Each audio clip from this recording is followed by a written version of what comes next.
بلڈنگیں بنانے میں ایک دوسرے سے بازی لے جائیں گے، یعنی ان کی جو ہوگی نا آپس میں مقابلہ، وہ مسابقہ ہوگا، بلڈنگیں ایک بنائے گا اونچی تو اس سے ایک دوسرا اونچی بنائے گا، سے دوسرا تیسرا اونچی بنائے گا. اور اس کی شہادت آج ہمیں عملی طور پہ مل رہی ہے، خاص طور پر عرب دنیا میں، جس میں رحمت للعالمین نے یہ بات کی تھی کہ عربوں کے چرواہے اور ننگے جسم ننگے بدن اور فقیر جو ہیں وہ ان کی ہی نسلیں ہوں گی آگے. تو جو بھیڑ بکریاں چرانے والے وہ بلڈنگیں بنانے میں ایک دوسرے سے سبقت لے جائیں گے. قال، پھر راوی کہتے ہیں ثم انطلق فلبثت مليا، حضرت عمر رضی اللہ عنہ کہ وہ صاحب سوال کرنے کے بعد چلے گئے وہاں سے. جب چلے گئے تو میں وہاں ٹھہرا، فلبثت مليا، میں کچھ دیر ٹھہرا رہا.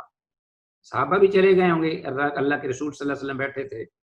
ثم قال علی، پھر مجھے کہا، یا عمر، وے عمر، آپ صلی اللہ علیہ وسلم بیٹھے ہوئے تھے، فرمایا کہ اتدری، تو جانتا ہے من السائل، سائل کون تھا؟ قلت، تو میں نے کہا اللہ و رسول عالم، کہ اللہ اور اس کے رسول ہی زیادہ جانتے ہیں. قال، آپ صلی اللہ علیہ وسلم نے فرمایا، انہ جبریل، یا انہ جبرائیل، کہ وہ جبرائیل تھے. اب رحمت للعالمین نے بیان فرمایا.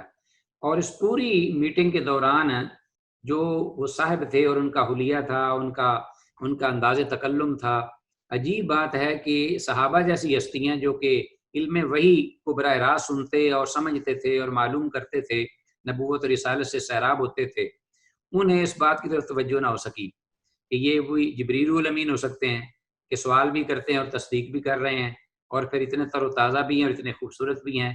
کسی کا بھی اس طرف توجہ رخ نہیں گیا. گویا کہ اللہ کی بارگاہ میں مطلوب اور مقصود اس دنیا میں، عمل کی دنیا میں غیب ہے، علم غیب. اگر وہ چیز کو ظاہر کر دے یا تو وہ اس پھر جو مقصود ہے، مطلوب ہے، وہ باقی نہیں رہتا. تو اللہ چاہتے تو ظاہر کر بھی دیتے، لیکن کسی کا اس طرف توجہ یا ذہن نہیں گیا.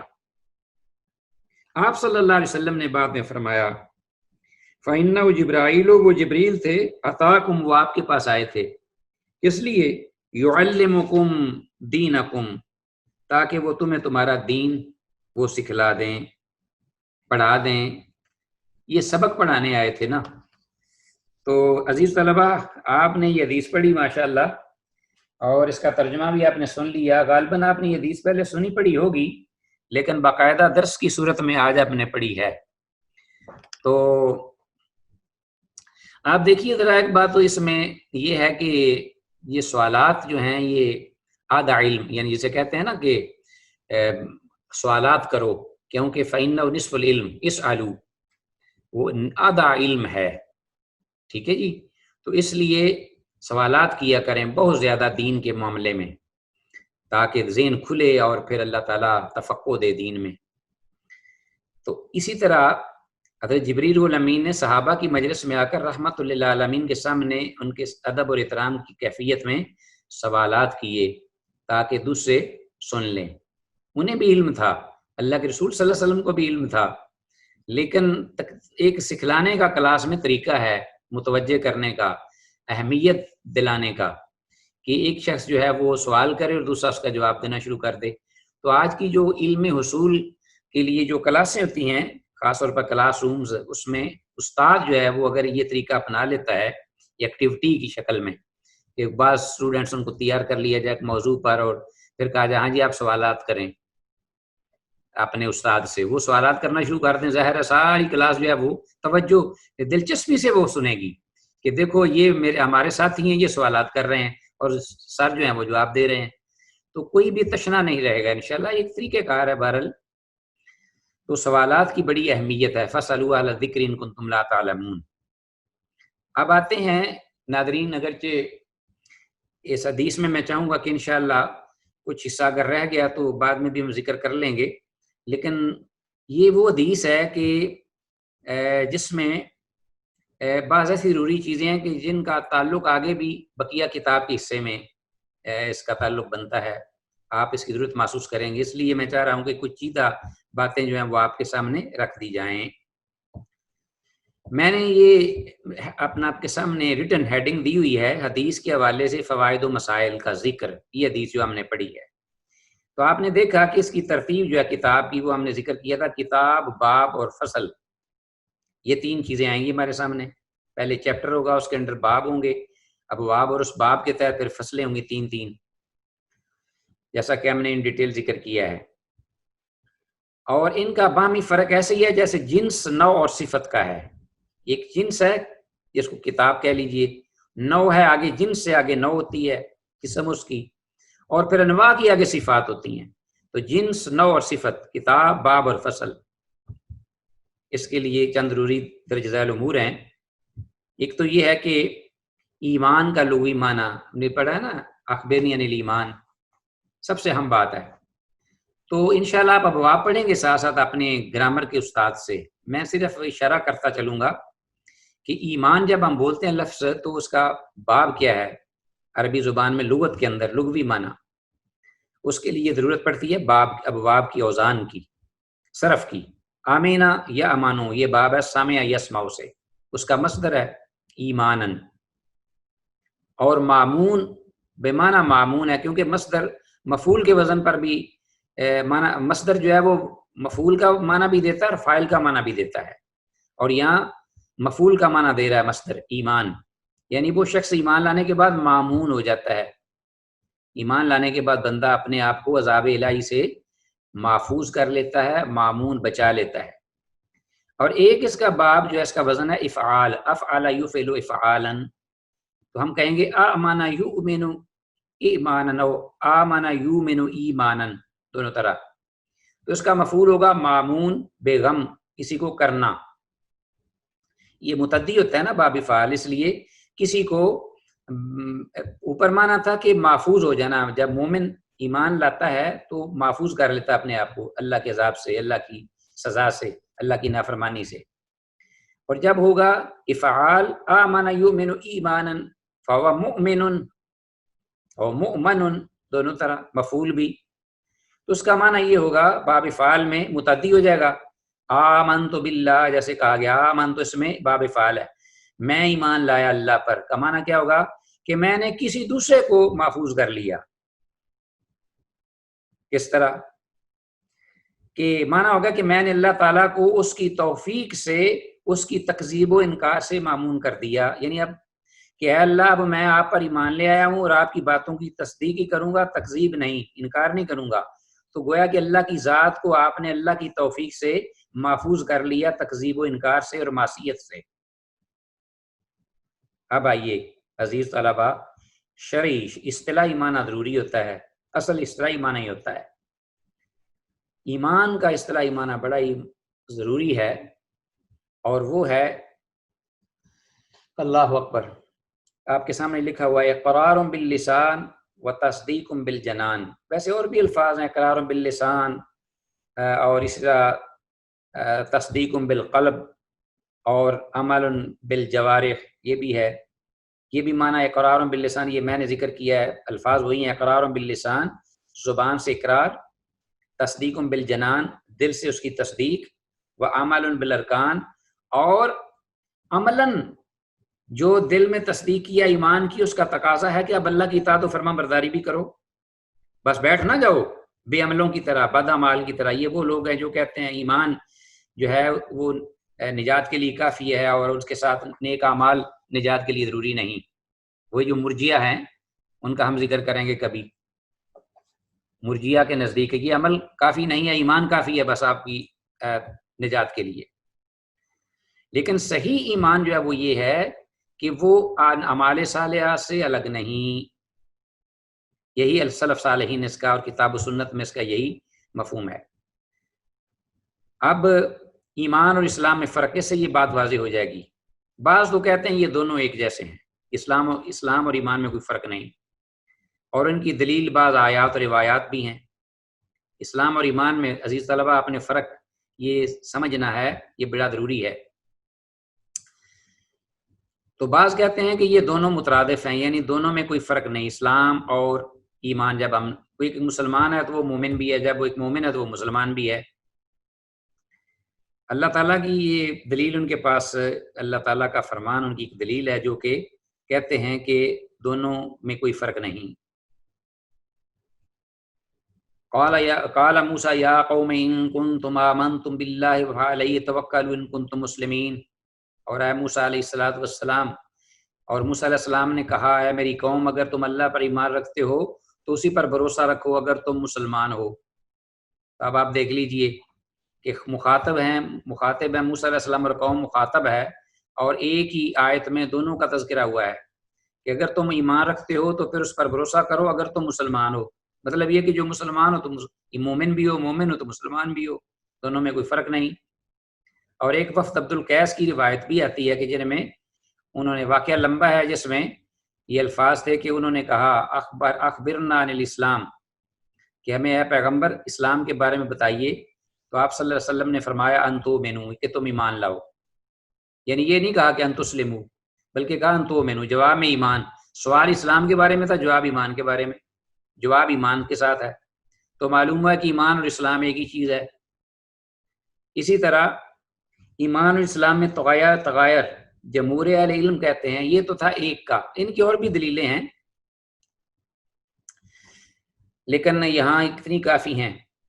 اور دوسرا جو بڑا ہے وہ اپنا قول وہ ہے جمہور اہل علم دیگر جو ہیں وہ کہتے ہیں کہ ایمان اکثر علماء اہل سنت کہ ایمان اور اسلام میں فرق ہے دونوں میں، اور ان کی ایک دلیل تو ہے سورۃ الحجرات کی، قالت الاعراب آمنا قل لم تؤمنوا ولکن قولوا اسلمنا، کہ اعراب بدویوں نے کہا کہ ہم ایمان لائے، اے پیغمبر ان سے کہہ دیجئے کہ وہ ایمان نہیں ابھی تک لائے، وہ تو مسلمان ہیں۔ اسی طرح عزیز طلبہ یہ حدیث جبریل جو آپ پڑھ رہے ہیں اس میں بھی آپ دیکھتے ہیں کہ اس آنے والے یعنی حضرت جبریل الامین نے الگ الگ ایمان اور اسلام کے بارے میں سوال کیا، اور رسول اللہ صلی اللہ علیہ وسلم نے الگ الگ ہی جواب دیا اور باقاعدہ ڈیفائن کیا اس کو، انت شہدا انتو من باللہ، اس طریقے سے۔ تو اسی طرح ایک یہ بھی ہے کہ ان میں فرق ہے، جو ہم دعا پڑھتے ہیں اپنی جنازے کی دعا، اللہم من احییت منا فاحیی علی الاسلام ومن توفیت منا فتوفہ علی الایمان، اس میں بھی الگ الگ بہت سی اور بھی کتاب و سنت میں دلائل ہیں۔ اور ایک تیسرا بھی ہے، وہ صاحب یہ کہتے ہیں، ان کا یہ قول ہے یا وہ گروہ، وہ یہ کہتے ہیں کہ دونوں میں وہ کہتے ہیں کہ فرق بھی ہے، نہیں بھی فرق، کس طریقے سے کہ جب اذا اجتمع افترقا و اذا افترقا اجتمع، کہ جب اسلام اور ایمان دونوں کا ایک جگہ پر اکٹھا ذکر ہو تو ایمان کا اپنا معنی ہوتا ہے اور اسلام کا اپنا، لیکن جب یہ الگ الگ ہوں ذکر تو پھر اسلام جو ہے اس سے مراد ایمان بھی ہوتا ہے اور ایمان سے مراد اسلام بھی ہوتا ہے۔ واللہ اعلم وعلم بالصواب۔ عزیز طلبہ، ہم آج وقت ختم ہونے پر اسی پر اکتفا کرتے ہیں، اور انشاءاللہ اس حدیث کے حوالے سے جو کچھ وضاحت ہے کل تذکرہ کریں گے انشاءاللہ، اور آگے دیگر احادیث بھی کچھ پڑھیں گے۔ ھذا ما عندی واللہ اعلم وعلم بالصواب۔ السلام علیکم ورحمۃ اللہ وبرکاتہ۔